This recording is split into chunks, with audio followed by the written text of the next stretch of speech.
ಏಕೆ ಇಂತಹ ಅವಘಡಗಳನ್ನು ತಡಿಲಿಕ್ಕೆ ವಿಫಲ ಆಗ್ತಾ ಇದೆ? ಮಾಧವಪಟ್ಟಣದಲ್ಲಿ ಏನು ಹೇಳ್ತಾ ಇದ್ದಾರೆ, ಅಲ್ಲಿ ಆಗಿರ್ತಕ್ಕಂಥ ಘಟನೆ ಸ್ಫೋಟಕಕ್ಕೆ ಸಂಬಂಧಪಟ್ಟಿದ್ದಲ್ಲ. ಇದು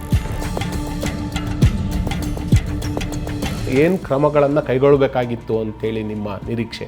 ಕಾರ್ಮಿಕರ ಬದುಕು, ಅವರ ರಕ್ಷಣೆಗೆ ಬೇಕಾಗಿರ್ತಕ್ಕಂಥ ಕ್ರಮಗಳು ಎಷ್ಟು ದುರ್ಬಲವಾಗಿದ್ದಾವೆ ಅನ್ನುವಂಥದ್ರ ಒಂದು ಚಿತ್ರಣ ಕೂಡ ಇದು. ಇದರಲ್ಲಿ ಇರ್ತಕ್ಕಂಥ ಸಮಸ್ಯೆ ಏನಂತಂದರೆ ನಿರ್ಲಕ್ಷ್ಯ, ಸಂಪೂರ್ಣವಾದ ನಿರ್ಲಕ್ಷ್ಯ ಇದರೊಳಗಡೆ ಇರ್ತಕ್ಕಂಥದ್ದು.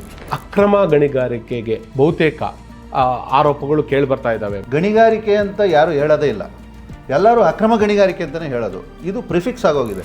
ಯಾಕೆ ಹೊರ ರಾಜ್ಯದ ಕಾರ್ಮಿಕರನ್ನ ಹೆಚ್ಚಾಗಿ ಗಣಿಗಳಲ್ಲಿ ನೇಮಿಸ್ಕೊಳ್ತಾರೆ? ಅತ್ಯಂತ ಅಗ್ಗದ ಕಾರ್ಮಿಕರು ದುಡಿಮೆ ಮಾಡುವಂಥವ್ರು ಸಿಕ್ಕಬೇಕು. ಇದೇ ಅದರ ಮೂಲ ಮಂತ್ರ ಇರುವಂಥದ್ದು.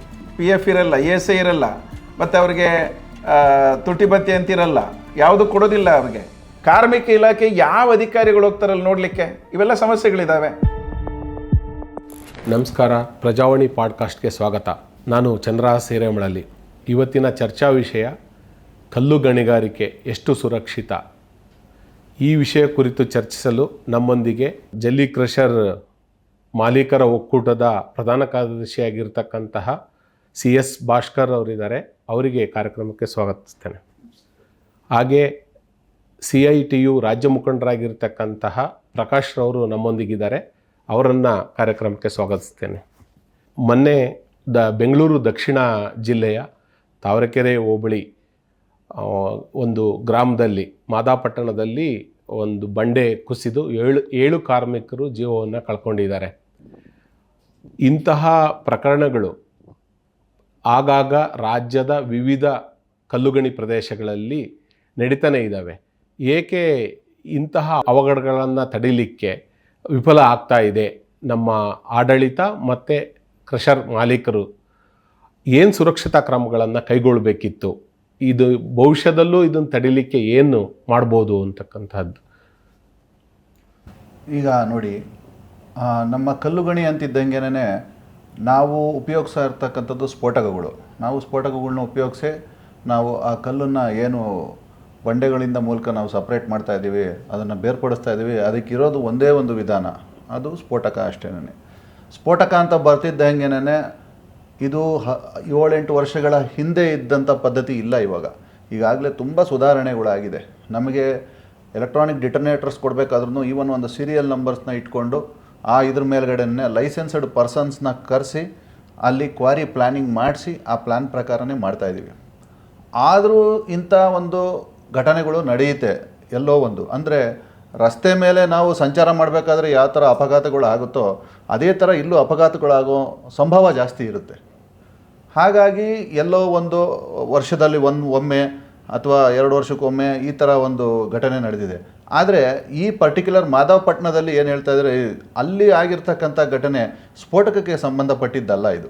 ಇದು ನ್ಯಾಚುರಲ್ಲಾಗಿ ಒಂದು ದೊಡ್ಡ ಮಣ್ಣಿನ ಇದು ಕುಸಿತ ಆಗೋಗಿದೆ.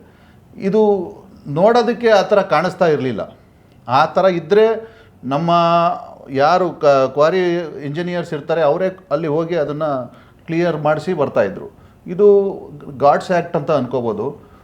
ಅಲ್ಲಿ ಅಲ್ಲಿ ನಾನು ಆ ಸ್ಥಳಕ್ಕೆ ಪರಿಶೀಲನೆ ಮಾಡಿದ್ದೀನಿ. ಹೋಗಿ ನೋಡಿದಾಗ ನನಗೆ ಅನ್ನಿಸ್ತು ಇದು ಹೇಗೆ ಕುಸಿತ ಆಯ್ತಪ್ಪ ಅಂತ.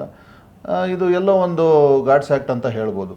ಇದು ಯಾಕೆಂದರೆ ರಾತ್ರಿ ಎಲ್ಲನೂ ಕೆಲಸ ಮಾಡಿಲ್ಲ ಯಾರು, ಬೆಳಗ್ಗೆ ಎದ್ದು ಎಲ್ಲರೂ ತೊಗೊಂಡು ಹೋಗಿದ್ದಾರೆ. ಆಗ ಏಕಾಏಕಿಯಾಗಿ ಅಲ್ಲಿ ಗುಡ್ಡ ಕುಸಿತ ಥರ ಆಗಿದೆ. ಇದು ಯಾವ ಥರ ಆಯಿತು ಅಂದ್ಬಿಟ್ಟು ಎಲ್ಲರಿಗೂ ಆಶ್ಚರ್ಯ ಆಗ್ತಾಯಿದೆ. ಇದನ್ನು ತಡಿಲಿಕ್ಕೆ ಅಂತ ಹೇಳಿದ್ರೆ ನೋಡಿ, ಬೇರೆದು ಎಕ್ಸ್ಪ್ಲೋಸಿವ್ಸಿಂದ ಆಗಿದ್ದರೆ ಅಥವಾ ಯಾವುದನ್ನ ಆಗಿದ್ದರೆ ನಾವು ಎಕ್ಸ್ಪ್ಲೋಸಿವ್ಸ್ನ ಯೂಸ್ ಮಾಡಬೇಕಾದ್ರೆ ಸಿಡಿಲು ಬಡಿತದಿಂದನೂ ಅದು ಎಕ್ಸ್ಪ್ಲೋಸಿವ್ಸು ಒಂದೇ ಸತಿ ಬ್ಲಾಸ್ಟ್ ಆಗ್ಬೋದು. ಅದನ್ನೆಲ್ಲ ತಡಿಲಿಕ್ಕೆ ಅಂದರೆ ತುಂಬ ಕಷ್ಟ ಇದೆ. ಈಗ ಸುಧಾರಿತ ಎಲೆಕ್ಟ್ರಾನಿಕ್ ಡಿಟರ್ನೇಟರ್ಸ್ನ ಕೊಟ್ಟಿದ್ದಾರೆ. ಅದನ್ನು ಕೂಡ ಒಂದು 70% ಕಂಟ್ರೋಲ್ ಮಾಡತಕ್ಕಂಥ ಸಾಮರ್ಥ್ಯ ಇದೆ ಅದಕ್ಕೆ. ಇನ್ನು ಅದು ಬಿಟ್ಟರೆ ನೀವು ಬೇರೆ ಮುಂಚೆ ಥರ ಇಲ್ಲ. ಇವಾಗ DGMS ಅಂತ ಇದೆ, director general of main safety ಅಂದ್ಬಿಟ್ಟು. ಅದರ ಅಡಿನಲ್ಲೇನೇ ನಾವೆಲ್ಲ ಕೆಲಸ ಮಾಡ್ತಾ ಇರ್ತೀವಿ. ಅದು ಲೇಬರ್ ಲಾ. ಅದು ಅಂದರೆ ನಾವು ಸುರಕ್ಷಿತ ಕೊಟ್ಟರೆ ಅಷ್ಟೇನೆ ನಮ್ಮ ಜಾಗಕ್ಕೆ ಎಕ್ಸ್ಪ್ಲೋಸಿವ್ಸು ಅಥವಾ ಯಾವುದು ಸ್ಫೋಟಕ ವಸ್ತುಗಳು ಬಂದು ತಲುಪೋದು. ಇಲ್ಲದ್ರೆ ನಮ್ಮ ಹತ್ರ ವ್ಯಾಲಿಡ್ ಲೈಸೆನ್ಸ್ ಇಲ್ಲ, DGMS ಇಂದ ಪರ್ಮಿಷನ್ ಇಲ್ಲ ಅಂತ ಹೇಳಿದ್ರೆ ನಮ್ಮ ಜಾಗಕ್ಕೆ ಆ ಡಿಟರ್ನೇಟರ್ಸ್ ಬಂದು ತಲುಪೋದೇ ಇಲ್ಲ. ಅಲ್ಲಿ ಕೋರ್ಸ್ ಮಾಡಿ ಅವ್ರ ಹತ್ರ ಸರ್ಟಿಫಿಕೇಟ್ ತೊಗೊಂಡಿರ್ತಕ್ಕಂಥ ಕಾರ್ಮಿಕರು ಬಂದು ನಮ್ಮಲ್ಲಿ ಸ್ಫೋಟಕ ವಸ್ತುಗಳನ್ನ ಬಳಸಿ ಆ ಎಕ್ಸ್ಪ್ಲೋಷನ್ಸನ್ನು ಮಾಡಿಸ್ಬಿಟ್ಟು ಹೋಗ್ತಾ ಇದ್ದಾರೆ. ಇದು ಪ್ರಕಾಶ್ ಸರ್, 7 ಜನ ಜೀವ ಕಳ್ಕೊಂಡಿದ್ದಾರೆ. ಕಾರ್ಮಿಕರ ಸುರಕ್ಷತೆಗೆ ಬೇರೆ ಬೇರೆ ಸಂಘಟನೆಗಳು ಅಥವಾ ನೀವು CITU ಯಾವ ರೀತಿಯಾಗಿರ್ತಕ್ಕಂತಹ ಒಂದು ಧ್ವನಿಯನ್ನು ಎತ್ತಿದ್ದೀರಾ? ಏನು ಕ್ರಮಗಳನ್ನು ಕೈಗೊಳ್ಳಬೇಕಾಗಿತ್ತು ಅಂತೇಳಿ ನಿಮ್ಮ ನಿರೀಕ್ಷೆ? ಇದು ಮೊದಲನೇದಾಗಿ ಈ ಕಲ್ಲು ಗಣಿಗಾರಿಕೆಯ ವಿಚಾರದ ಒಳಗಡೆಯಲ್ಲಿ ಇಂಥ ದುರಂತಗಳು ಪದೇ ಪದೇ ಸಂಭವಿಸ್ತಾ ಇದ್ದಾವೆ ರಾಜ್ಯದಲ್ಲಿ. ಮತ್ತು ಹೆಚ್ಚಿನ ಸಂಖ್ಯೆಯ ಕಾರ್ಮಿಕರು ಸತ್ತಾಗ ಮಾತ್ರ ಅದು ಸುದ್ದಿ ಆಗ್ತದೆ. ಆದರೆ ನಿರಂತರವಾಗಿ ಕಾರ್ಮಿಕರು ಈ ಗಣಿಗಾರಿಕೆ ಕೆಲಸಗಳಲ್ಲಿ ಸಾಯ್ತಾ ಇದ್ದಾರೆ, ನಿರಂತರವಾಗಿ ಸಾಯ್ತಾರೆ.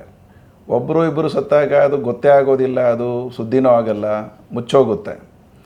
ಆದರೆ ಈಗ ನೋಡ್ರಿ, ಮೊನ್ನೆ ತಾವರೆಕೆರೆ ಹತ್ರ ಆಗಿದ್ದು 7 ಜನ ಸತ್ತರು ಅಂತೇಳಿ ಸುದ್ದಿ ಆಯಿತು.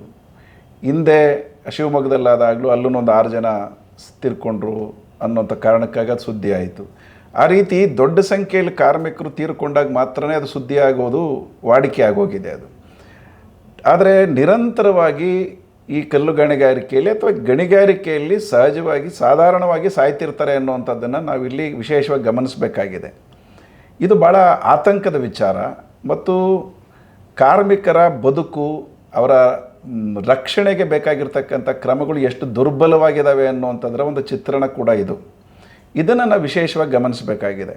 ನಮಗೆಲ್ಲ ಗೊತ್ತಿರುವಂಥ ರೀತಿಯ ಒಳಗಡೆಯಲ್ಲಿ ಕರ್ನಾಟಕದ ಒಳಗಡೆಯಲ್ಲಿ ಈ ಕಲ್ಲು ಗಣಿಗಾರಿಕೆ ಅಂದರೆ ಸಣ್ಣ ಪ್ರಮಾಣದ ಗಣಿಗಾರಿಕೆಗೆ ಸಂಬಂಧಪಟ್ಟಂಥ ನಿಯಮಗಳೇನಿದ್ದಾವೆ ಅವು ಭಾಳ ಸ್ಪಷ್ಟವಾಗಿ ನಿಯಮಗಳು ಇದ್ದಾವೆ. ಇದರೊಳಗಡೆಯಲ್ಲಿ ಕೇಂದ್ರ ಮಟ್ಟದಲ್ಲಿರ್ತಕ್ಕಂಥ ಮೈನ್ಸ್ ಆ್ಯಂಡ್ ಮಿನರಲ್ಸ್ ಆ್ಯಕ್ಟ್ ಏನಿದೆ 1957ರಲ್ಲಿ ಬಂದಂಥದ್ದು, ಅದರ ಅಡಿಯಲ್ಲಿ ನಾವು ಕರ್ನಾಟಕ ರಾಜ್ಯ ನಿಯಮಗಳನ್ನು ರೂಪಿಸ್ಕೊಂಡಿದ್ದೇವೆ.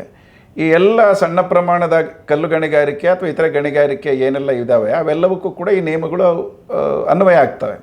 ಈ ನಿಯಮಗಳಲ್ಲಿ ನಿಮಗೆ ಗಣಿಗಾರಿಕೆಯ ಲೈಸೆನ್ಸ್ ಕೊಡೋದ್ರಿಂದ ಹಿಡಿದು ಮತ್ತು ಲೈಸೆನ್ಸ್ ಕೊಡಬೇಕಾಗಿದ್ದರೆ ಏನೆಲ್ಲ ಮಾನದಂಡಗಳು ಅನುಸರಿಸಬೇಕು ಗುತ್ತಿಗೆ ತಗೊಳ್ಳುವಂಥವ್ರು ಅನ್ನುವಂಥದ್ರಿಂದ ಹಿಡಿದು, ಅದು ಸರ್ಕಾರಿ ಜಮೀನಲ್ಲಾದರೆ ಗಣಿಗಾರಿಕೆಗೆ ಯಾವ ರೀತಿಯಲ್ಲಿ ಅಥವಾ ತಮ್ಮದೇ ಸ್ವಂತ ಜಮೀನಲ್ಲಾದರೆ ಗಣಿಗಾರಿಕೆ ಮಾಡಲಿಕ್ಕಿರ್ತಕ್ಕಂಥ ಮಾನದಂಡಗಳು, ಇವೆಲ್ಲವಕ್ಕೂ ಮಾನದಂಡಗಳಂಥ ನಿಯಮಗಳಲ್ಲಿದ್ದಾವೆ. ಅದೇ ರೀತಿ ಒಳಗಡೆಯಲ್ಲಿ ಎನ್ವೈರ್ನ್ಮೆಂಟ್ ಇಂಪ್ಯಾಕ್ಟ್ ಅಸೆಸ್ಮೆಂಟಿಗೆ ಸಂಬಂಧಪಟ್ಟಂತೆ ಕೂಡ ಸ್ಪಷ್ಟವಾದಂಥ ನಿರ್ದೇಶನಗಳಿದ್ದಾವೆ. ಎಲ್ಲೋ ಒಂದು ಪ್ರದೇಶದಲ್ಲಿ ಗಣಿಗಾರಿಕೆ ಮಾಡಬೇಕು ಅಂತಂದರೆ ಯಾವ ಪ್ರದೇಶದಲ್ಲಿ ಗಣಿಗಾರಿಕೆ ಮಾಡೋದಕ್ಕೆ ಅನುಮತಿ ಕೊಡ್ಬೋದು, ಕೊಡಬಾರ್ದು ಅನ್ನುವಂಥದ್ದು ಕೂಡ ಇದ್ದಾವೆ. ಈಗ ಅದಕ್ಕೆ ಬೇಕಾದಂಥ ಬಫರ್ ಝೋನ್ಗಳಿರಬೇಕು ಅಂತೇಳಿ ಕೂಡ ಇದ್ದಾವೆ. ಒಂದು ಕಲ್ಲು ಗಣಿಗಾರಿಕೆ ನಡೆಯುವಂಥ ಒಂದು ಗಣಿ ಪ್ರದೇಶದ ಒಳಗಡೆಯಲ್ಲಿ ಒಂದು ವಾಸ ಮಾಡ್ತಕ್ಕಂಥ ಮನೆಗಳಿದ್ದರೆ ಅಥವಾ ಅಲ್ಲಿ ಜಲಮೂಲದ ಇವುಗಳು ಸ್ಥಳಗಳಿದ್ದರೆ ಅಥವಾ ಅತ್ಯಂತ ಮುಖ್ಯವಾಗಿರ್ತಕ್ಕಂಥ ರಸ್ತೆಗಳಿದ್ದರೆ ಅದರಿಂದ ಎಷ್ಟು ದೂರದಲ್ಲಿರಬೇಕು, 200 ಮೀಟ್ರ್ ಇರಬೇಕು ಅಂತೇಳಿ ಹೇಳ್ತಾರೆ. ಆದರೆ ಕರ್ನಾಟಕ ರಾಜ್ಯದ ಒಳಗಡೆಯಲ್ಲಿ ನೀವು ಗಮನಿಸಿದ್ರೆ ಭಾಳ ದೊಡ್ಡ ಸಂಖ್ಯೆಯ ಈ ಕಲ್ಲು ಗಣಿಗಾರಿಕೆಗಳು ಈ ಮಾನದಂಡಗಳನ್ನೇನು ಅವರು ಪೂರೈಸೋದಿಲ್ಲ.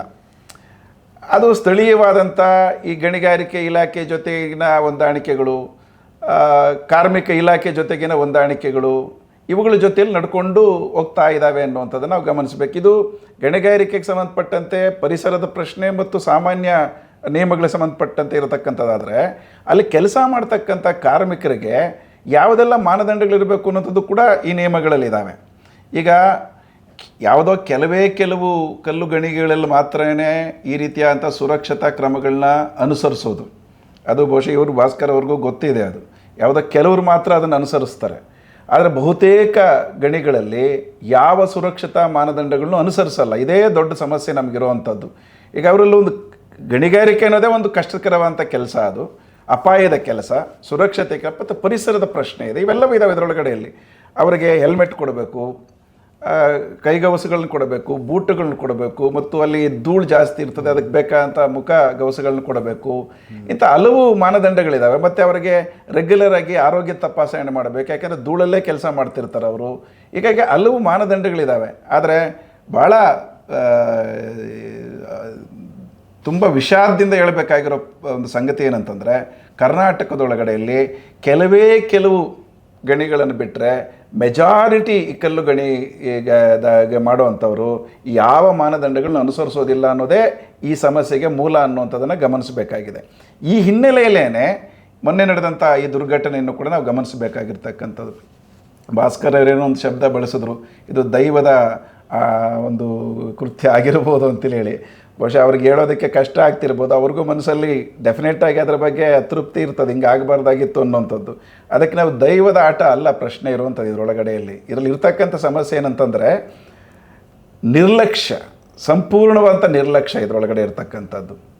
ಆ ನಿರ್ಲಕ್ಷ್ಯದ ಕಾರಣಕ್ಕಾಗಿಯೇ ಹೀಗಾಗಿದೆ ಅನ್ನೋಂಥದ್ದನ್ನು ಗಮನಿಸಬೇಕಾಗಿದೆ. ಮತ್ತು ಕೇವಲ ನಿರ್ಲಕ್ಷ್ಯ ಅಲ್ಲ, ಕಾರ್ಮಿಕ ಇಲಾಖೆಯ ಅಧಿಕಾರಿಗಳ ಬೇಜವಾಬ್ದಾರಿತನ, ಅವರು ತಮ್ಮ ಕರ್ತವ್ಯವನ್ನು ಸರಿಯಾಗಿ ನಿರ್ವಹಣೆ ಮಾಡದೇ ಇರತಕ್ಕಂಥದ್ದು, ಆ ಕಾರ್ಮಿಕರಿಗೆ ಅಲ್ಲಿ ಯಾವ ರಕ್ಷಣೆಯನ್ನು ಕೊಟ್ಟಿದ್ದಾರೆ, ಯಾವ ಸೌಲಭ್ಯಗಳನ್ನ ಕೊಟ್ಟಿದ್ದಾರೆ, ಸುರಕ್ಷತಾ ಇವುಗಳನ್ನ ಅನುಸರಿಸಿದ್ದಾರೆ ಅಂತೇಳಿ ನೋಡದೇ ಇರುವಂಥದ್ದು, ಮತ್ತು ಅವರಿಗೆ ಸಂಬಳ, ವೇತನ ಇತ್ಯಾದಿ ಯಾವುಗಳ ಬಗ್ಗೆ ಏನು ಅನುಸರಿಸ್ತಾ ಇದ್ದಾರೆ ಅಂತೇಳಿ ನೋಡದೇ ಇರತಕ್ಕಂಥದ್ದು, ಮತ್ತು ಪರಿಸರದ ಪ್ರಶ್ನೆ ಏನಾಗ್ತಿದೆ ಅಂತ ನೋಡದೇ ಇರತಕ್ಕಂಥದ್ದು, ಮತ್ತು ಅವರದೇ ಮಾನದಂಡಗಳ ಆಧಾರದಲ್ಲಿ ಬ್ಲಾಸ್ಟ್ ಮಾಡೋವಂಥ ಇದರೊಳಗಡೆಯಲ್ಲಿ ಈ ಎರಡು ಪಕ್ಕದಲ್ಲೇ ಬ್ಲಾಸ್ಟ್ ಮಾಡ್ತಕ್ಕಂಥ ಸಂದರ್ಭಗಳು ಬಂದಾಗ ಅದಕ್ಕೆ ಡಿಸ್ಟೆನ್ಸ್ ಎಷ್ಟಿರಬೇಕು ಅನ್ನೋಂಥ ಮಾನದಂಡಗಳೆಲ್ಲ ಇದ್ದಾವೆ. ಅದೆಲ್ಲ ಅನುಸರಿಸಿದಾರಾ ಇಲ್ವಾ ಅಂತೇಳಿ ನೋಡಬೇಕಾಗಿದ್ದಂಥ ಪ್ರಶ್ನೆಗಳಿತ್ತು. ಇವ್ಯಾವುದು ಅನುಸರಿಸಿಲ್ಲ ಇದರೊಳಗಡೆ ಅನ್ನೋದು ಎದ್ದು ಕಾಣ್ತಾ ಇದೆ ನಮ್ಗೆ ಅದರೊಳಗಡೆಯಲ್ಲಿ. ಹಾಗಾಗಿಯೇ ಸರ್ಕಾರದ ವಿವಿಧ ಇಲಾಖೆಗಳ ಅಧಿಕಾರಿಗಳ ಬೇಜವಾಬ್ದಾರಿತನ ಮತ್ತು ಸ್ಥಳೀಯವಾಗಿ ಇರ್ತಕ್ಕಂಥ ರಾಜಕಾರಣಿಗಳ ಮಧ್ಯಪ್ರವೇಶ, ಹೊಂದಾಣಿಕೆ, ಭ್ರಷ್ಟಾಚಾರ ಇವೆಲ್ಲವೂ ಸೇರಿಕೊಂಡು ಅಂತಿಮವಾಗಿ ಪರಿಣಾಮ ಏನಂತಂದರೆ ಅಮಾಯಕರಾದಂಥ ಭಾಳ ಕಷ್ಟಪಟ್ಟು ಬದುಕನ್ನು ಕಟ್ಕೋಬೇಕು ಅಂತೇಳಿ ದುಡಿಲಿಕ್ಕೆ ಬಂದಿರತಕ್ಕಂಥ ಕಾರ್ಮಿಕರ ಜೀವ ಹೋಗುವಂಥದ್ದು ಇದು ಸಂಭವಿಸಿದೆ. ಸರ್, 2021ರಲ್ಲಿ ಶಿವಮೊಗ್ಗ ಸಮೀಪದ ಹುಣಸೋಡಲ್ಲಿ ಜಿಲೆಟಿನ್ ಕಡ್ಡಿ ತುಂಬಿದಂತಹ ಲಾರಿ ಸ್ಫೋಟಗೊಂಡು 6 ಜನ ಮೃತಪಟ್ಟರು. ಅದೇ ವರ್ಷ ಚಿಕ್ಕಬಳ್ಳಾಪುರದ ಹಿರೇನಾಗವಲ್ಲಿ ಈಗ ತಮಗೊಂದು ಹೇಳ್ತೀನಿ, ಅಲ್ಲ ಹೇಳ್ಬಿಡ್ತೀನಿ ಸರ್, ಅಲ್ಲ ಅದರಲ್ಲಿ ತಮಗೆ ಫಸ್ಟ್ ಒಂದು ಕ್ಲಾರಿಟಿ ಕೊಡ್ತೀನಿ. ಏನಾಗಿದೆ ನೋಡಿ ಒಂದು ನಿಮಿಷ, ನೀವು ಹೇಳಿದ್ರಿ ಶಿವಮೊಗ್ಗದಲ್ಲಿ ಜೆಲಟಿನ್ ಸ್ಟೆಕ್ಸ್ನ ಆಯ್ತು, ಅದಕ್ಕೂ ಕ್ವಾರಿಗೂ ಏನು ಸಂಬಂಧ? ಅಲ್ಲ ಅದು ಲಾರಿ, ಒಂದು ನಿಮಿಷ, ಎಲ್ಲದಕ್ಕೂ ಕ್ವಾರಿ ಮಾಲೀಕರೇ ಕಾರಣ ಅನ್ನೋದು ತಪ್ಪಿದೆ. ಮತ್ತೊಂದು, ಈಗ ಯಾರ್ದು ಕಣ್ಣು ಮುಚ್ಚಿ ನಾವು ಮಾಡೋಕ್ಕಾಗ್ತಾ ಇಲ್ಲ. ಇತ್ತು ಸಾರ್ ಹೇಳ್ದಂಗೆನೇ ಇದೆಲ್ಲ 7-8 ವರ್ಷಗಳ ಹಿಂದೆ ಇತ್ತು. ಜಿಲಿಟಿನ್ ತುಂಬಿದಿರ್ತಕ್ಕಂಥ ಲಾರಿ ಹೋಗಿ ಲೈಟ್ ಕಂಬು ಗುದ್ದಿದ್ರೆ ಕ್ವಾರಿ ಮಾಲೀಕ ಏನು ಮಾಡ್ತಾನೆ? ಅಲ್ಲ ಹೌದು, ಜಿಲಿಟಿನ್ ತುಂಬಿದಂಥ ಕಡ್ಡಿ ಬಂದಿದ್ದು ಆಂಧ್ರ ಪ್ರದೇಶದಿಂದ. ಆ ತನಿಖೆಯಲ್ಲಿ ಉಲ್ಲೇಖ ಮಾಡಿರೋ ಪ್ರಕಾರ ಬಂದಿರೋದು ಆಂಧ್ರ ಪ್ರದೇಶದಿಂದ. ಅಷ್ಟೊಂದು ಜಿಲೆಟಿನ್ ತುಂಬಿದಂತಹ ಒಂದು ಲಾರಿ ಯಾವುದೇ ತಪಾಸಣೆ ಇಲ್ದಂಗೆ ಆ ಪ್ರದೇಶಕ್ಕೆ ಬಂದಿದ್ದು ಅಂತಕ್ಕಂಥದ್ದು ಅಂದರೆ ಲೀಗಲ್. ಇಡೀ ಕರ್ನಾಟಕದಲ್ಲಿ ಎಲ್ಲ ಕ್ವಾರಿಗಳನ್ನು ಸ್ಥಗಿತಗೊಳಿಸಿದ್ರು ಆ ಒಂದು ಸಮಯದಲ್ಲಿ. ಯಾರು ಮಾಡಿದ್ದ ಇದಕ್ಕೆ ಯಾರಿಗೆ ಶಿಕ್ಷೆ ಕೊಟ್ಟರು? ಲಾರಿ ತುಂಬಿಸ್ಕೊಂಡು ಬರಬೇಕಾದ್ರೆ ತಪಾಸಣೆ ಮಾಡಬೇಕಾಗಿತ್ತು, ಲಾರಿನಲ್ಲಿ ಏನಿದೆ ಅಂದ್ಬಿಟ್ಟು ತೊಗೊಂಬಂದು ಲೈಟ್ ಕಂಬಕ್ಕೆ ಗುದ್ದಿ ಅಷ್ಟು ಜೋರು ಬ್ಲಾಸ್ಟ್ ಆದ್ಮೇಲಿಂದ ಕಂಡುಹಿಡಿಯೋದು ಇವರು. ಕ್ವಾರಿ ಮಾಲೀಕರದ್ದು ಏನಿದೆ ಸ್ವಾಮಿ ಇದರಲ್ಲಿ ತಪ್ಪು? ಈ ಅಂಶದ ಆಧಾರದ ಮೇಲೆ ಚಿಕ್ಕಬಳ್ಳಾಪುರದ ಹೇಳ್ತೀನಿ ಕೇಳಿ. ಚಿಕ್ಕಬಳ್ಳಾಪುರದಲ್ಲಿ ಆಗಿದ್ದ ಬ್ಲಾಸ್ಟು ಹಿರೇನಾಗವಲ್ಲಿ, ಹೌದು, ಅಲ್ಲಿ ಏನಾಗ್ತಾ ಇತ್ತು ಮುಂಚೆ ನಮ್ಮಲ್ಲಿ ಏನೇ ಥರವಾದ ಎಕ್ಸ್ಪ್ಲೋಸಿವ್ಸು ಅಥವಾ ಈ ಬ್ಲಾಸ್ಟಿಂಗ್ ಸಂಬಂಧಪಟ್ಟ ವಸ್ತುಗಳು ಬಂದರೆ ಅದಕ್ಕೆ ಅಕೌಂಟಬಿಲಿಟಿ ಇರಲಿಲ್ಲ. ಅಂದರೆ ಯಾರು ಜನಸಾಮಾನ್ಯರ ಕೈನಲ್ಲಿ ಸಿಕ್ಬಿಡ್ಬೋದು ಆ ಥರ ಒಂದು ಇತ್ತು ಆ ಸಮಯದಲ್ಲಿ. ಅಂದರೆ ಆ ಕಾಲಘಟ್ಟದಲ್ಲಿ 2021 ಅಂತ ಕಾಣುತ್ತೆ. ಆ ಕಾಲಘಟ್ಟದಲ್ಲಿ ಏನಾಯಿತು, ಒಂದು ರೂಲ್ಸ್ ಮಾಡಿದ್ರು, ಯಾರು ಈ ಮೆಟೀರಿಯಲ್ ಎಲ್ಲಿ ಹೋಗ್ತಾ ಇದೆ, ಯಾಕೆಂದರೆ ಬೇರೆ ಇದಕ್ಕೂ ಬಳಸ್ಬಿಡ್ಬೋದು ಜೆಲಿಟನ್ನ ಮತ್ತು ಇದನ್ನು. ಇದಕ್ಕೆ ಅಂತಲೇ ಪರ್ಟಿಕ್ಯುಲರ್ ಆಗಿ ಈ ಕ್ವಾರಿಗೆ ಹೋಗ್ತಾ ಇದೆ ಅಂತ ಹೇಳಿ ಅದಕ್ಕೆ ಒಂದು ಅಕೌಂಟಬಿಲಿಟಿ ಸ್ಟಾರ್ಟ್ ಮಾಡಿದ್ರು. ಅಂದರೆ ನೀವು ಬಿಲ್ ಮಾಡಬೇಕು, ಪ್ರತಿಯೊಂದಕ್ಕೂ ಬಾರ್ ಕೋಡ್ ಇರ್ತದೆ, ಎಲ್ಲಿಗೆ ಹೋಗ್ತಾ ಇದೆ ಈ ಮೆಟೀರಿಯಲ್ಲು, ಎಕ್ಸ್ಪ್ಲೋಸ್ ಆಯಿತೋ ಇಲ್ವೋ ಅಂತ ಕಂಡುಹಿಡಿಬೇಕು ಅಂತ ಒಂದು ಪ್ರಸಂಗನ ಸೃಷ್ಟಿಯಾಯಿತು. ಸರ್ಕಾರದಲ್ಲಿ ಒಂದು ಆದೇಶ ಆಯಿತು ಹಿಂಗೆ ಮಾಡಿ ಅಂತ ಹೇಳಿ.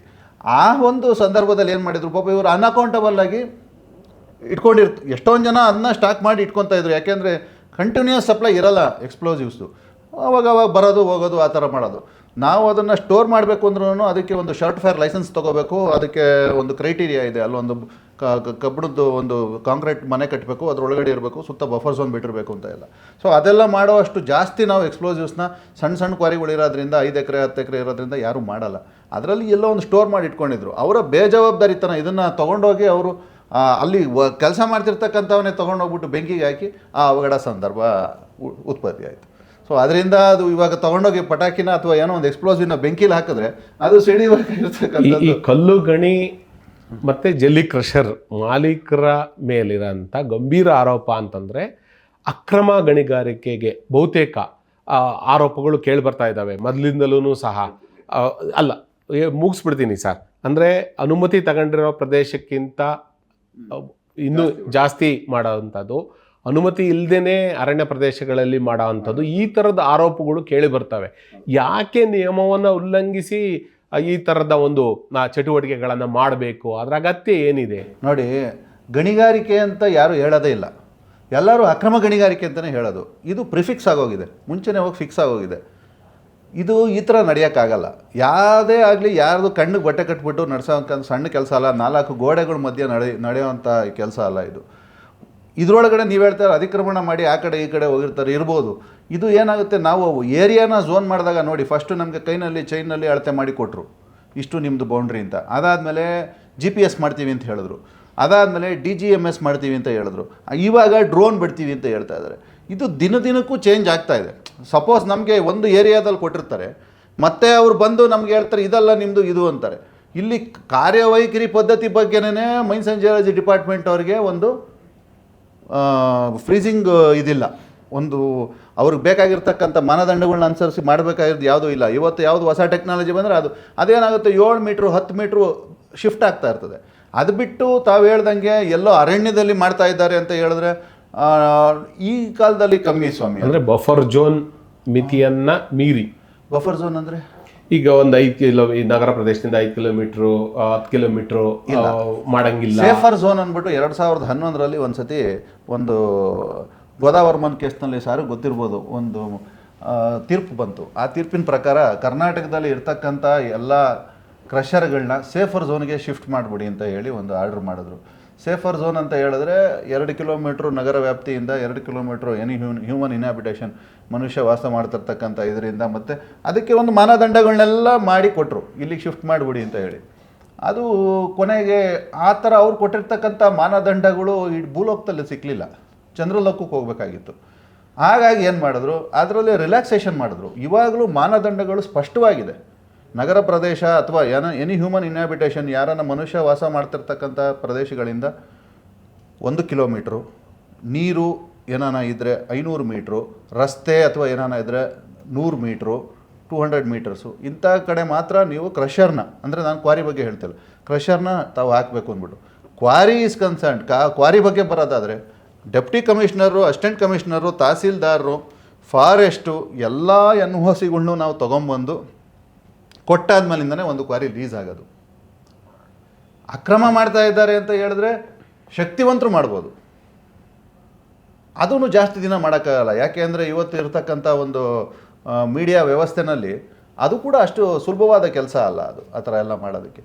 ಎಲ್ಲೋ ಒಂದು ದಿನ ಹತ್ರ ಹೇಳಿದ್ರೆ ಒಂದಿನ, ಒಂದು ತಿಂಗಳು, 15 ದಿನನೇ ಮಾಡ್ಬೋದು. ವರ್ಷಾನುಗಟ್ಟಲೆ ಮಾಡ್ಕೊಂಬರ್ತೀವಿ ಅಂದರೆ ಸಾಧ್ಯನೇ ಇಲ್ಲ. ಇವತ್ತಿನ ಒಂದು ಸರ್ಕಾರದ ಒಂದು ನಿಯಮಾವಳಿಗೆ ಮೀರಿ ಯಾರು ಮಾಡೋಕ್ಕಾಗಲ್ಲ ಅಂತ ನನ್ನ ಭಾವನೆ.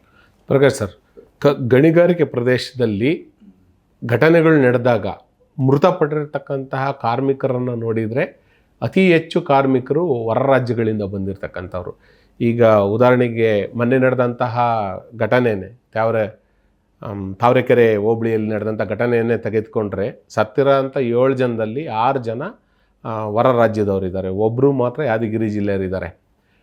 ಯಾಕೆ ಹೊರ ರಾಜ್ಯದ ಕಾರ್ಮಿಕರನ್ನು ಹೆಚ್ಚಾಗಿ ಗಣಿಗಳಲ್ಲಿ ನೇಮಿಸ್ಕೊಳ್ತಾರೆ? ಮತ್ತು ಅವರ ಸುರಕ್ಷತೆ ಅಂದರೆ ಆರೋಗ್ಯ, ಈಗ ಇವರು ಹೇಳಿದರು, ಭಾಸ್ಕರ್ ಅವ್ರು ಮಾತಾಡ್ತಾ, ಏನು ಝೋನ್ ಮಾಡಿರ್ತಾರೆ ಅದು ಆರೋಗ್ಯ ಅಂದರೆ ಧೂಳು ಎದ್ದೇಳ್ದಂಗೆ ಅದೆಲ್ಲ ಸುರಕ್ಷಿತ ಕ್ರಮಗಳನ್ನು ಕೈಗೊಳ್ಳಬೇಕು. ನೀವು ಆಗಲೇ ಹೇಳಿದ್ರಿ ಏನೇನು ಮುಂಜಾಗ್ರತಾ ಕ್ರಮಗಳನ್ನು ಕೈಗೊಳ್ಳಬೇಕು ಅಂತೇಳಿ. ಯಾಕೆ ಅವ್ರನ್ನ ಹೊರ ರಾಜ್ಯಗಳಿಂದ ಹೆಚ್ಚಾಗಿ ಕರೆಸ್ಕೊಳ್ತಾರೆ? ಸರ್, ಈಗ ಇದು ಬಹಿರಂಗ ಸತ್ಯ ಅಂತೇಳಿ ಮಾತಾಡ್ತೀವಲ್ಲ, ಹಾಗೆ ಇದು ಬಹಿರಂಗ ಸತ್ಯಗಳು ಕೆಲವಿದಾವೆ ಇದರೊಳಗಡೆಯಲ್ಲಿ. ಇನ್ನು ನೋಡಿ, ಗಣಿಗಾರಿಕೆ ಮಾಡೋರು ಸಹಜವಾಗಿ ಲಾಭ ಮಾಡಬೇಕು ಅಂತೇಳಿ ಗಣಿಗಾರಿಕೆ ಮಾಡ್ತಾರೆ. ಲಾಭ ಮಾಡುವಾಗ ಈಗ 100 ರೂಪಾಯಿ ಬಂಡವಾಳ ಹಾಕಿದ್ರೆ 100 ರೂಪಾಯಿ ಲಾಭ ಬಂದರೆ ಒಂದು ರೀತಿಯ ಪರಿಸ್ಥಿತಿ. 100 ರೂಪಾಯಿ ಜಾಗದಲ್ಲಿ 1000 ರೂಪಾಯಿ ಲಾಭ ಮಾಡಬೇಕು ಅಂತ ತೀರ್ಮಾನ ಮಾಡ್ಕೊಂಡ್ರೆ ಆವಾಗ ಇನ್ನೊಂದು ರೀತಿಯ ಮಾನದಂಡ ಇರುತ್ತೆ ಇದರೊಳಗಡೆಯಲ್ಲಿ. ಅಂದರೆ ಲಾಭ ಒಂದು ಸಹಜವಾದಂಥ ಒಂದು ಮಾನದಂಡಗಳಲ್ಲಿ ಲಾಭ ನಡೆದಾಗ ನಿಮಗೆ ಕೆಲವು ಕಾನೂನುಗಳು, ನಿಯಮಗಳು ಇವೆಲ್ಲ ಸ್ವಲ್ಪ ಪಾಲನೆ ಇರ್ತದೆ. ಯಾವಾಗ ಲಾಭ ವಿಪರೀತ ಮಾಡಬೇಕು ಅಂತೇಳಿ ಕೆಲವು ಮಾಲೀಕರುಗಳು ತೀರ್ಮಾನ ಮಾಡ್ಕೊಳ್ತಾರೆ, ಆಗ ಯಾವ ಮಾನದಂಡಗಳನ್ನು, ನಿಯಮಗಳನ್ನು ಪಾಲಿಸಬೇಕಾಗಿಲ್ಲ ಅವರು ಅನ್ನೋಂಥ ತೀರ್ಮಾನಕ್ಕೆ ಬಂದುಬಿಡ್ತಾರೆ. ಈ ಸಮಸ್ಯೆ ಇರೋದು ಇದರೊಳಗಡೆಯಲ್ಲಿ. ಈಗ ಚೀಪ್ ಲೇಬರ್ ಪ್ರಶ್ನೆ, ಯಾಕೆ ಉತ್ತರ ಭಾರತದಿಂದ ಬೇರೆ ಕಡೆಗಳಿಂದಾಗಿ ಕಾರ್ಮಿಕರನ್ನ ಹೆಚ್ಚು ತೊಡಗಿಸ್ಕೊಳ್ತಾರೆ? ಅಥವಾ ಉತ್ತರ ಕರ್ನಾಟಕದ ಅತ್ಯಂತ ದುರ್ಬಲವಾದಂಥ ಹಿಂದುಳಿದಂಥ ಪ್ರದೇಶಗಳಿಂದ ಬರುವಂಥವ್ರನ್ನ ಯಾಕೆ ಕಾರ್ಮಿಕರಾಗಿ ತೊಡಗಿಸ್ಕೊಳ್ತಾರೆ? ಬರೀ ಕಲ್ಲುಗಣಿಗಾರಿಕೆಯಲ್ಲಿ ಮಾತ್ರ ಅಲ್ಲ, ಇದು ಎಲ್ಲ ರಂಗಗಳಲ್ಲಿ ಈಗ ಇದು ವ್ಯಾಪಿಸಿಬಿಟ್ಟಿದೆ. ಮೂಲ ಪ್ರಶ್ನೆ ಇರೋದೇನಂತಂದರೆ ಚೀಪ್ ಲೇಬರ್ನ ಪ್ರಶ್ನೆ. ಅಂದರೆ ಅತ್ಯಂತ ಅಗ್ಗದ ಕಾರ್ಮಿಕರು ದುಡಿಮೆ ಮಾಡುವಂಥವ್ರು ಸಿಕ್ಕಬೇಕು. ಇದೇ ಅದರ ಮೂಲ ಮಂತ್ರ ಇರುವಂಥದ್ದು. ಹಾಗಾಗಿ ಈಗೆಲ್ಲ ಉತ್ತರ ಭಾರತದಲ್ಲಿ ಈಗ ನೋಡಿ, ಅಲ್ಲಿ ಮೊನ್ನೆ ನಡೆದಂಥ ಘಟನೆ ಒಳಗಡೆನೆ ಆ ತೀರ್ಕೊಂಡಂಥವರು ಈಗ ಮಧ್ಯಪ್ರದೇಶದಿಂದ ಬಂದಿದ್ದರು. ಅಲ್ಲೆಷ್ಟು ಕೂಲಿ ಅವರಿಗೆ? 200 ರೂಪಾಯಿ ಕೊಡ್ತಾರೆ ಕೂಲಿ ದಿನಕ್ಕೆ ಆ ರಾಜ್ಯಗಳಲ್ಲಿ. ಅದು ಹಿಂದುಳಿದಿರ್ತಕ್ಕಂಥ ಪ್ರದೇಶಗಳು, ಅಲ್ಲಿ ಬದುಕೋಕ್ಕಾಗಲ್ಲ. ಆಗೇನು ಮಾಡ್ತಾರೆ, ಇಲ್ಲಿ ಬಂದಾಗ ಇಲ್ಲೊಂದು 800 ರೂಪಾಯಿ ಕೊಟ್ಟರೆ, 700 ರೂಪಾಯಿ ಕೊಟ್ಟರೆ, ಅಥವಾ 500 ರೂಪಾಯಿ ಕೊಟ್ಟರು ಕೂಡ ಅವರಿಗೆ 2 ಪಟ್ಟು 3 ಪಟ್ಟು ಜಾಸ್ತಿ ಆಗಿಬಿಟ್ಟಂಗೆ ಅನ್ನಿಸ್ತದೆ ಅವರಿಗೆ, ಕಾರ್ಮಿಕರಿಗೆ. ಹಾಗಾಗಿ ಅವರು ಅತ್ಯಂತ ಕಡಿಮೆ ಕೂಲಿಗೆ, ಇಲ್ಲಿನ ಕಡಿಮೆ ಕೂಲಿಗೆ ದುಡಿಯೋಕ್ಕೆ ಅವ್ರು ರೆಡಿ ಇರ್ತಾರೆ. ಯಾಕಂದರೆ ಅಲ್ಲಿನ ಕೂಲಿಗೆ ಹೋಲಿಸ್ಕೊಂಡ್ರೆ ಅವ್ರಿಗೆ ಜಾಸ್ತಿ ಅಂತ ಅನ್ನಿಸ್ತಿರ್ತದೆ ಅದು. ಆದರೆ ನಮ್ಮ ರಾಜ್ಯದೊಂದು ಮಾನದಂಡಗಳಿದಾವಲ್ಲ, ಈ ಮಾನದಂಡಗಳನ್ನ ಅನುಸರಿಸೇ ಇಲ್ಲಿ ಕಾರ್ಮಿಕರನ್ನು, ಶ್ರಮವನ್ನು ನಾವು ತೊಡಗಿಸ್ಬೇಕಲ್ವಾ? ಅದಕ್ಕೆ ಅಂತೇಳಿ ಕಾರ್ಮಿಕ ಇಲಾಖೆ ಇದೆಯಲ್ವಾ, ಅದಕ್ಕೆ ಅಂತ ಬೇರೆ ಬೇರೆ ಇಲಾಖೆಗಳಿದಾವಲ್ವಾ? ಆ ಎಲ್ಲ ಇಲಾಖೆಗಳು ಕಣ್ಣು ಮುಚ್ಕೊಂಡು ಕೂತಿರೋದ್ರಿಂದಾಗಿ ಶಾಮೀಲಾಗಿದ್ದಾರೆ ಇವರೆಲ್ಲ. ನಮ್ಮ ಕಾರ್ಮಿಕ ಇಲಾಖೆ ಇದೆಯಲ್ಲ, ಈ ಕಾರ್ಮಿಕ ಇಲಾಖೆ ಕೆಲಸ ಇದು. ಈ ಕಾರ್ಮಿಕರ ಪರಿಸ್ಥಿತಿ ಏನಿದೆ ಅಲ್ಲಿ ಅಂತೇಳಿ ನಿಮ್ಗೆ ಹೇಳ್ತೀನಿ. ಕನಿಷ್ಠ ವೇತನ ಕೊಡಬೇಕು. ನೋಡ್ರಿ, ಇಲ್ಲಿರ್ತಕ್ಕಂಥದ್ದು ಇದು ಬೆಂಗಳೂರಿನ ಝೋನ್ 1 ಇದು. ಈಗ ಮೊನ್ನೆ ನಡೆದಂಥ ಘಟನೆ, ಕಾರ್ಮಿಕ ಇಲಾಖೆ ಒಳಗಡೆಯಲ್ಲಿ ಕನಿಷ್ಠ ವೇತನಗಳನ್ನು ಕಾರ್ಮಿಕರಿಗೆ ಕೊಡೋತಕ್ಕಂಥ ಪ್ರಶ್ನೆ ಒಳಗಡೆಯಲ್ಲಿ ಇತ್ತೀಚೆಗೆ ಮಾಡಿರ್ತಕ್ಕಂಥ ಆದೇಶ ಏನಿದೆ, ನೋಟಿಫಿಕೇಶನ್ ಕರ್ನಾಟಕ ಸರ್ಕಾರದ್ದು ಮೇ 22ನೇ ತಾರೀಕು ಮಾಡಿದಂಥ ಆದೇಶ, ಅದರ ಪ್ರಕಾರ ಇಲ್ಲಿ ನಿಮಗೆ ಹೈಲಿ ಸ್ಕಿಲ್ಡ್ ಅಂದರೆ ಅತ್ಯಂತ ಕುಶಲಕರ್ಮಿಗಳಿಗೆ, ಅಂದರೆ ಈ ಆಪರೇಟರ್ಸ್ಗೆ, ಈ ಥರದ ಇವ್ರುಗಳು ಮಾಡುವಂಥವ್ರುಗಳಿಗೆ ನಿಮಗೆ 31,000 32,000 ರೂಪಾಯಿ ಕನಿಷ್ಠ ವೇತನ ಕೊಡಬೇಕು. ಅಂದರೆ ದಿನಕ್ಕೆ ಲೆಕ್ಕ ಹಾಕಿದ್ರು ಕೂಡ 1,000 ಚಿಲ್ಲರೆ ಕೊಡಬೇಕು. ಇಲ್ಲೇನಾಗ್ತಾ ಇದೆ, ಯಾರೋ ಒಬ್ಬಿಬ್ಬರಿಗೆ ಒಂದು 700-800 ರೂಪಾಯಿ ಕೊಟ್ಟಿರ್ತಾರೆ. ಆದರೆ ಬಹುತೇಕ ಜನಕ್ಕೆ 500-600 ಹಿಂಗೆಲ್ಲ ಕೊಡ್ತಾರೆ. ಈಗ ಇದು ಕೊಡುವಾಗ 2 ಸಮಸ್ಯೆಗಳಿದ್ದಾವೆ ಇದರೊಳಗಡೆಯಲ್ಲಿ. ನೋಡ್ರಿ, ಈ ಕನಿಷ್ಠ ವೇತನ ಅನ್ನೋದು ಅಥವಾ ಯಾವುದೇ ವೇತನ ಅನ್ನೋಂಥದ್ದು ಯಾವ ಆಧಾರದ ಮೇಲೆ? 8 ಗಂಟೆ ಕೆಲಸದ ಮೇಲೆ ತೀರ್ಮಾನ ಆಗುವಂಥದ್ದು. 8 ಗಂಟೆ ಕೆಲಸ ಮಾಡಿದ್ರೆ ಇಷ್ಟು ವೇತನ ಅನ್ನುವಂಥದ್ದು. ಆದರೆ ಇವ್ರಿಗೆ ಯಾರಿಗೂ 8 ಗಂಟೆ ಕೆಲಸದ ಕೆಲಸದ ಪ್ರಶ್ನೆ ಇಲ್ಲ. ಎಲ್ಲ 12 ಗಂಟೆ, 13 ಗಂಟೆ, ಬೆಳಗ್ಗೆ 5 ಗಂಟೆಗೆ ಶುರು ಮಾಡ್ತಾರೆ, ಕೆಲವೊಮ್ಮೆ ಮಧ್ಯಾಹ್ನದವರೆಗೂ ಮಾಡ್ತಾರೆ, ಬಿಸಿಲು ಕಡೆ ತಿರುಗಿ ಸಾಯಂಕಾಲ ಶುರು ಮಾಡಿ ರಾತ್ರಿವರೆಗೂ ಮಾಡ್ತಾರೆ. ಹಿಂಗೆಲ್ಲ ನಡೀತಿರ್ತವೆ.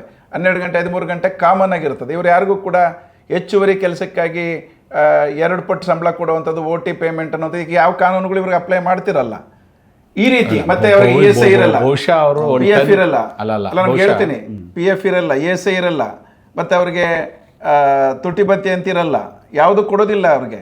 ಯಾವ ನಿಯಮಗಳು ಅಪ್ಲೈ ಆಗಲ್ಲ ಬಹುತೇಕ ಕಲ್ಲು ಗಣಿಗಾರಿಕೆಗಳಲ್ಲಿ. 90% ಕಲ್ಲು ಗಣಿಗಾರಿಕೆಗಳಿಗೆ ಇದು ಅಪ್ಲೈ ಆಗಲ್ಲ, ಆದರೆ ಕೊಡಲ್ಲ, ಅಲ್ಲಿ ಇರೋದು ಪ್ರಶ್ನೆ ಅದು. ಹಾಗಾಗಿ ಏನಾಗ್ತದೆ, ಅವ್ರಿಗೆ ಯಾವ ಸುರಕ್ಷತೆ ಇಲ್ಲದೆ, ಯಾವುದೇ ಕೆಲಸದ ಭದ್ರತೆ ಇಲ್ಲದೆ, ಏನೂ ಇಲ್ಲದೆ ರಾತ್ರಿ ಹಗಲು ಅಲ್ಲಿ ಗುಡಿಸಲುಗಳು, ಟೆಂಟ್ಗಳು ಹಾಕ್ಕೊಂಡು ಅಲ್ಲಿ ಬದುಕ್ತಿರ್ತಾರೆ. ಮನುಷ್ಯರ ಥರನೇ ಅಲ್ಲಿ ಇರಲ್ಲ ಅವರು. ಇಂಥ ಸಂದರ್ಭದ ಒಳಗಡೆಯಲ್ಲಿ ಅವ್ರನ್ನ ರಕ್ಷಣೆ ಮಾಡಬೇಕಾಗಿದೆ ಯಾರು? ಮೊದಲನೇ ಜವಾಬ್ದಾರಿ ಇರೋದು ಅವ್ರನ್ನ ಕೆಲಸಕ್ಕೆ ತೊಡಗಿಸ್ಕೊಂಡಂಥ ಆ ಕಲ್ಲು ಗಣಿಗಾರಿಕೆ ಮಾಡ್ತಕ್ಕಂಥ ಮಾಲೀಕರ ಕರ್ತವ್ಯ ಅದು. ಈ ಎಲ್ಲ ಸುರಕ್ಷತೆಗಳನ್ನು ಕೊಡಬೇಕು, ಅವ್ರನ್ನ ಮನುಷ್ಯರ ರೀತಿಯಲ್ಲಿ ನೋಡಬೇಕು, ವೇತನಗಳನ್ನು ಕಾನೂನು ಪ್ರಕಾರ ಕೊಡಬೇಕು. ಇವೆಲ್ಲವೂ ಕೂಡ ಮೊದಲನೇ ಕರ್ತವ್ಯ ಅದು. ಅವರ ಕರ್ತವ್ಯ ಪಾಲಿಸ್ತಾ ಇದ್ದಾರಾ ಇಲ್ವಾ ಅಂತೇಳಿ ನೋಡ್ಬೇಕಾದ್ರೆ ಯಾರು ಕೆಲಸ? ಕಾರ್ಮಿಕ ಇಲಾಖೆ ಕೆಲಸ. ಕಾರ್ಮಿಕ ಇಲಾಖೆ ಯಾವ ಅಧಿಕಾರಿಗಳು ಹೋಗ್ತಾರಲ್ಲ ನೋಡಲಿಕ್ಕೆ? ಇವೆಲ್ಲ ಸಮಸ್ಯೆಗಳಿದ್ದಾವೆ. ಸೊ ಹಾಗಾಗಿ ಇಲ್ಲ, ಮೈನ್ಸ್ ಆ್ಯಂಡ್ ಜಿಯಾಲಜಿ ಡಿಪಾರ್ಟ್ಮೆಂಟ್ ಇದೆ, ಅವರು ಹೋಗಿ ನೋಡಲ್ಲ. ಈ ಥರದ ಸಮಸ್ಯೆಗಳು. ಅಂದರೆ ಸರ್ಕಾರದ ಇಲಾಖೆಗಳು ಬಹುತೇಕ ಕಲ್ಲು ಗಣಿಗಾರಿಕೆ ಮಾಡ್ತಕ್ಕಂಥ ಮಾಲೀಕರ ಜೊತೆಲಿ ಶಾಮೀಲಾಗಿರ್ತಾರೆ. ಇದೇ ದೊಡ್ಡ ಸಮಸ್ಯೆ ಇರೋದಿಲ್ಲಿ. ಯಾಕೆ ಕಾನೂನುಗಳು ಜಾರಿ ಆಗಲ್ಲ, ನಿಯಮಗಳು ಜಾರಿ ಆಗಲ್ಲ ಅಂತಂದರೆ ಅವರು ಶಾಮೀಲಾಗಿರ್ತಾರೆ. ಲೋಕಲ್ ಪೊಲಿಟಿಷಿಯನ್ಸ್ ಜೊತೆಯಲ್ಲಿ ಹೊಂದಾಣಿಕೆ ಮಾಡ್ಕೊಂಡಿರ್ತಾರೆ, ಅಧಿಕಾರಿಗಳ ಜೊತೆಯಲ್ಲಿ ಹೊಂದಾಣಿಕೆ ಮಾಡ್ಕೊಂಡಿರ್ತಾರೆ. ಅಧಿಕಾರಿಗಳು ಭ್ರಷ್ಟ ಹಣದ ಕಾರಣಕ್ಕಾಗಿ ಯಾವ ನಿಯಮಗಳು ಜಾರಿ ಮಾಡ್ತಿದ್ದಾರಾ ಇಲ್ವಾ, ಕಾರ್ಮಿಕರ ಸುರಕ್ಷತೆ ಏನಿದೆ, ಅವ್ರು ಮನುಷ್ಯರ ಥರ ಇದ್ದಾರಾ ಇಲ್ವಾ, ಯಾವುದು ನೋಡಲಾರ್ದಂಗೆ ಕಣ್ಣು ಮುಚ್ಕೊಂಡು ಕೂತಿರ್ತಾರೆ. ಇದು ಬಹುತೇಕ ಗಣಿಗಳ ಸಮಸ್ಯೆ ನಮಗಿರೋವಂಥದ್ದು. ಅದರಲ್ಲಿ ನಾನು ಆರಂಭದಲ್ಲಿ ಹೇಳ್ದಂಗೆ ಅಪರೂಪ ನಿಮಗೆ ಸಿಕ್ಕುವಂಥದ್ದು. ಬಹುಶಃ ಭಾಸ್ಕರ್ ಅವರು ಅಪರೂಪದಲ್ಲಿ ಇದಾರೆಲ್ಲ ನನಗೆ ಗೊತ್ತಿಲ್ಲ. ಆ ಥರದವ್ರು ಯಾರೋ ಕೆಲವರು ಅಪರೂಪ ಸಿಗ್ಬೋದು. ಸಾರು ತಾವು ಹೇಳ್ತಾ ಇರೋದು ಇತ್ತು, ಆದರೆ ಇದೆಲ್ಲ 10 ವರ್ಷಗಳ ಹಿಂದೆ ಇದಿರ್ತಕ್ಕಂಥ ಇದು. ಈಗ ಯಾರು ಚೀಪ್ ಲೇಬರು ಇಲ್ಲ. ಅಲ್ಲ, ಇದು ಸ್ವತಃ ಚೀಪ್ ಲೇಬರ್ ನಡೆದಂಥ ಘಟನೆ. ಇಲ್ಲ ನನಗೆ ಗೊತ್ತಿದೆ. ಚೀಪ್ ಲೇಬರ್ಗೂ ಇದಕ್ಕೂ ಸಂಬಂಧ ಇಲ್ಲ. ಚೀಪ್ ಲೇಬರ್ ಬರ್ತಾ ಇದ್ದಾರೆ, ತಾವು ಮಿನಿಮಮ್ ವೇತನ ಏನು 31,000 ಏನು ಹೇಳ್ತಾ ಇದ್ದೀರಾ, ಅದಕ್ಕಿಂತ ಜಾಸ್ತಿ ಕೊಡ್ತಾ ಇದೀವಿ ನಾವು ಆಪರೇಟರ್ಸ್ಗೆ, ಅದಕ್ಕಿಂತ ಜಾಸ್ತಿನೇ ಬೇಕು. ಯಾಕಂದ್ರೆ ಸ್ಕಿಲ್ಡ್ ಇದ್ರೆ. ನಿಮ್ಮನ್ನು ಕೇಳ್ತೀನಿ ಈಗ ಸುಮ್ಮನೆ ESI ಕೊಡ್ತೀರಾ? ESI ಕೊಡ್ಬೋದು, ಅಲ್ಲ ಕೊಡ್ತಿಲ್ಲ, PF ಕೊಡ್ತಿಲ್ಲ. ಅದೇ ಸಮಸ್ಯೆ.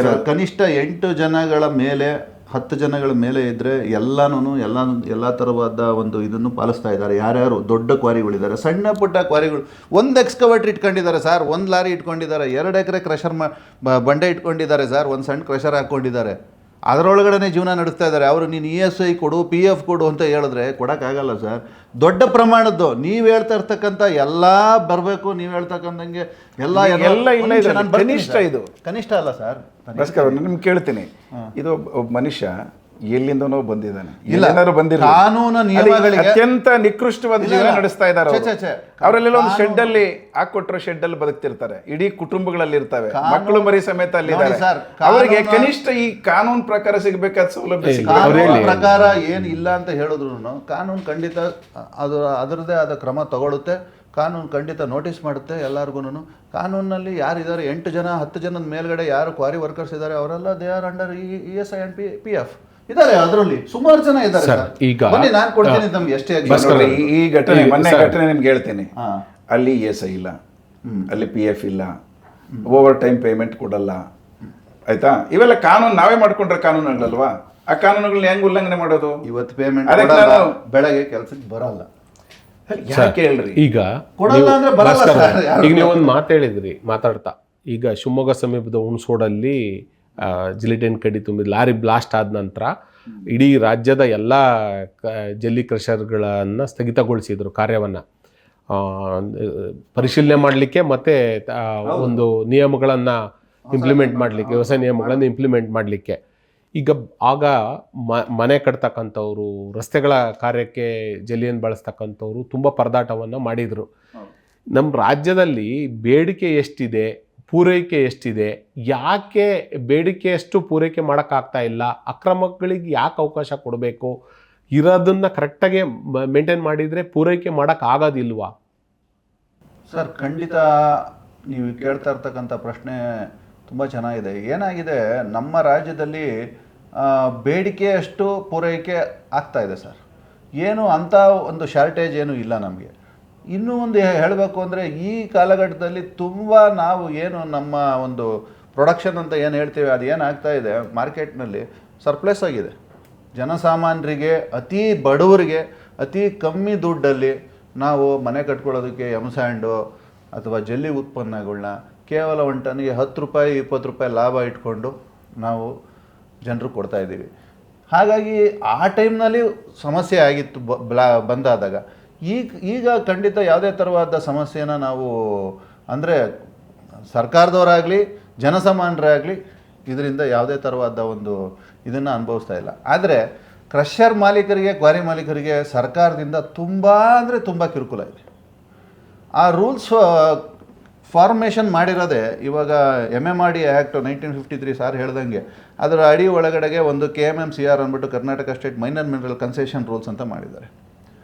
ಈ ಕನ್ಸೆಷನ್ ರೂಲ್ನಲ್ಲಿ ಕಲ್ಲು ಗಣಿಗಾರಿಕೆ ಅಂದರೆ ಮೈನರ್ ಮಿನರಲ್ಸು, ನಾವೆಲ್ಲ ಮೈನರ್ ಮಿನರಲ್ಸ್ ಅಡಿ ಒಳಗಡೆ ಬರ್ತಾ ಇದ್ದೀವಿ. ಸಾಮಾನ್ಯ ಕಟ್ಟಡದ ಕಲ್ಲು ನಮಗೇನು ಮಾಡಿದ್ದಾರೆ, ನಮಗೆ ಒಂದು ನಿಗದಿತ ಒಂದು ಸ್ಥಳ ಕೊಟ್ಟಿದ್ದಾರೆ. ತಾವು ಅವಾಗಲೇ ಹೇಳಿದ್ರಿ ಅಕ್ರಮವಾಗಿ ಒಂಚೂರು ಈಚೆ ಹೋಗಿದ್ದೀವಿ. ಈಚೆ ಹೋಗಿರೋದು ಸತ್ಯ. ಎಷ್ಟೊಂದು ಕಡೆ ಅವರು ಬೌಂಡ್ರಿ ಸರಿಯಾಗಿ ಫಿಕ್ಸ್ ಮಾಡಿರಲ್ಲ. ಇನ್ನು ಕೆಲವರು ಕಲ್ಲು ಖಾಲಿ ಆಗೋಯ್ತು, ಕ್ರಷರ್ ಓಡ್ಸೋಕ್ಕಾಗಲ್ಲ, ನಿಲ್ಲಿಸಿದ್ರೆ ಲಕ್ಷಾಂತರ ರೂಪಾಯಿ ತಲೆ ಮೇಲೆ ಬರುತ್ತೆ. ಆ ಒಂದು ಬೈಕೆ ಒಂದು ಸ್ವಲ್ಪ ಆ ಕಡೆ ಈ ಕಡೆ ಹೊಡೆದಿರೋದು ಉಂಟು. ಇದೆಲ್ಲ ಸಣ್ಣ ಪುಟ್ಟ ಒಂದು ಡಿವಿಯೇಷನ್ಸು ನಡೆದಿದೆ, ಇಲ್ಲ ಅಂತ ನಾವು ಖಂಡಿತವಾಗಿ ಹೇಳಕ್ಕೆ ಬರಲ್ಲ. ಇಲ್ಲೇನಾಗಿದೆ, ರಾಜಧನ ವಸೂಲಿನಲ್ಲಿ ಸಿಕ್ಕಾಪಟ್ಟೆ ತಾರತಮ್ಯ ಮಾಡ್ತಾ ಇದೆ ಸರ್ ರಾಜ್ಯ ಸರ್ಕಾರ. ರಾಜ್ಯ ಸರ್ಕಾರಕ್ಕೆ ಎಕ್ಸಸ್ ಆಗಿ ಜಾಸ್ತಿ ಹೆಚ್ಚುವರಿ ರೂಪದಲ್ಲಿ ರಾಜಧನ ಸಂದಾಯ ಆಗ್ತಾಯಿದೆ. ಆದರೆ ಅವರು ಅದನ್ನು ಪರಿಗಣಿಸ್ದಂಗೆ ಬಂದು ಕ್ವಾರಿ ಮಾಲೀಕರ ಮೇಲೆ ಪೆನಾಲ್ಟಿಗಳನ್ನ ಹೇರ್ತಾ ಇದ್ದಾರೆ. ಅವ್ರಿಗೆ ಗೊತ್ತು ರಾಜಧನ ಹೆಚ್ಚಾಗಿ ಅವರಿಗೆ ಕಲೆಕ್ಷನ್ ಆಗೋಗಿದೆ, ಅದಕ್ಕೆ ಅಕೌಂಟಬಿಲಿಟಿ ಸಿಗ್ತಾ ಇಲ್ಲ ಅಂತ ಹೇಳ್ಬಿಟ್ಟು ಅವ್ರು ಬಂದು ನಮ್ಮ ಮೇಲೆ ಒಂದು ಪೆನಾಲ್ಟಿಗಳನ್ನ ಹಾಕೋದು. ಈಗಾಗಲೇ ನೋಡಬೇಕು ಅಂದರೆ ಕರ್ನಾಟಕ ರಾಜ್ಯದಲ್ಲಿ ಸುಮಾರು 5,000 ಕೋಟಿ ಪೆನಾಲ್ಟಿ ಹಾಕಿದ್ದಾರೆ ಲಾಸ್ಟ್ 1-2 ತಿಂಗಳಲ್ಲಿ. ನನ್ನ ಅನಿಸಿಕೆ ಪ್ರಕಾರ ಇನ್ನೊಂದು 15 ತಿಂಗಳಲ್ಲಿ ನಾವು ಎಲ್ಲ ಕ್ರಷರ್ಗಳನ್ನ ನಾವು ಬಂದ್ ಮಾಡಿ ಮತ್ತೆ ಈ ಉದ್ವಿಗ್ನ ಸ್ಥಿತಿ ಅವತ್ತೇನು ಉಂಟಾಗಿತ್ತು ಅದನ್ನು ನಾವೇ ಸೃಷ್ಟಿ ಮಾಡಬೇಕು ಅನ್ನೋ ತನಕನೂ ನಾವು ಇದ್ರ ಬಗ್ಗೆ ಯೋಚನೆ ಮಾಡಿದ್ದೀವಿ. ನಿಮ್ಮ ಭ್ರಷ್ಟಾಚಾರ ಇದೆಯಾ ನಿಮ್ಮ ಇಲಾಖೆ ಅಧೀನದಲ್ಲಿ?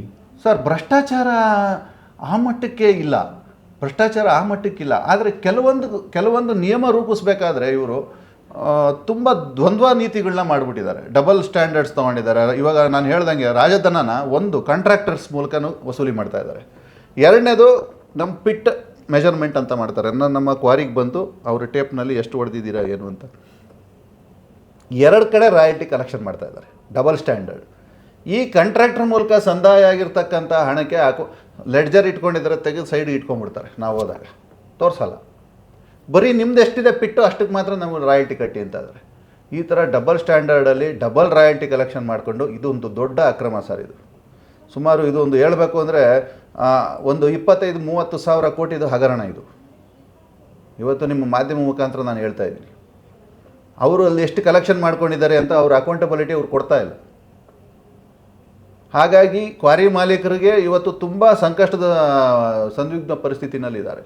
ಕ್ವಶನ್ ರೈಸ್ ಮಾಡೋರು ತುಂಬ ಇದ್ದಾರೆ. ಇವತ್ತು ನಮ್ಮಲ್ಲಿ ಸಣ್ಣ ಪುಟ್ಟ ಕ್ರಷರ್ಗಳು ಇಟ್ಕೊಂಡಿರೋವಂಥವ್ರಿಗೆ ತುಂಬ ಹೈಟೆಕ್ ಆಗಿ ಎಲ್ಲ ಕ್ರೈಟೀರಿಯಾಸ್ನು ಮ್ಯಾಚ್ ಮಾಡೋದು ಎಲ್ಲ ಒಂದು ಕಡೆ ಒಂದು ಸ್ವಲ್ಪ ಕಷ್ಟ ಆಗ್ಬೋದು. ಸಾರ್ ಇವಾಗ ಹೇಳಿದ್ರು ಯಾಕೆ ನೀವು ESIPF ಮಾಡೋಕ್ಕಾಗ್ತಾಯಿಲ್ಲ ಅಂದರೆ, ನಾವು ತುಂಬ ಅತಿ ಕಮ್ಮಿ ದುಡ್ಡಲ್ಲಿ ಒಬ್ಬರಿಗೆ ಕೆಲಸ ಮಾಡೋರಿಗೆ, ಒಂದು ಮನೆ ಕಟ್ಟೋರಿಗೆ ಜಲ್ಲಿನ ಕೊಡ್ತಾಯಿದ್ದೀವಿ.